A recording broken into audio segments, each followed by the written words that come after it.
Guys, kung may mga sira kayong barina, ganyan lang ang gagawin guys. Ayan, battery. Kukunin lang yung pinakaano sa battery. Pinaka-carbon niya na itim yung matigas. Ayan. Ayan guys. Ayan yung carbon niya. Ngayon, puputulin yan, huhulmahin.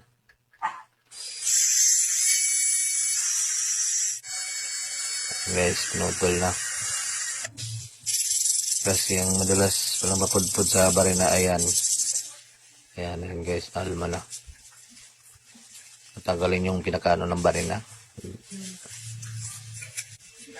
Diyan pala yung dos masira guys. Ayan. Ayun papalitan ngayon kasi yan yung napupudpud. Papalitan ng bago.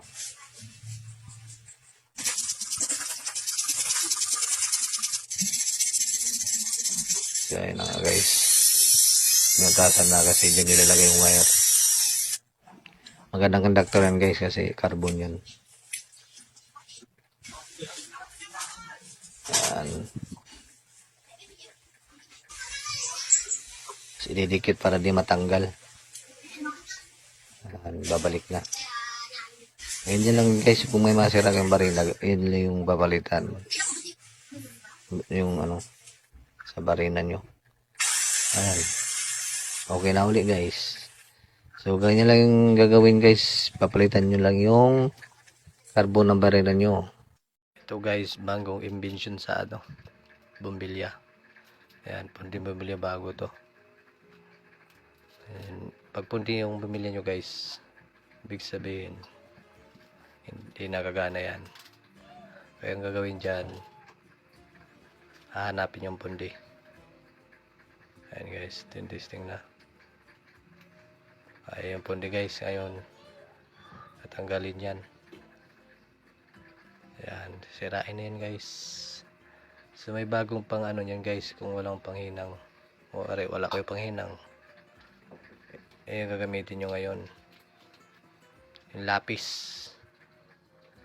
Yung lapis na yan, lilihain lang yan. Ayan, dudurugin yan. Ayan, carbon yan guys eh. Pagkatapos yan, nalagyan ng ayan, baking soda. Tapos lalagyan siya ng, pagaluin mo muna. Pag nalo na yan guys, pwede na idikit yan dun. Tapos lalagyan ng ano yan, glue. Show glue. Ayan, para dumikit. Ayan, patagin lang yan. Tapos pag nakatuyo na, ayan, pwede na gamitin yan.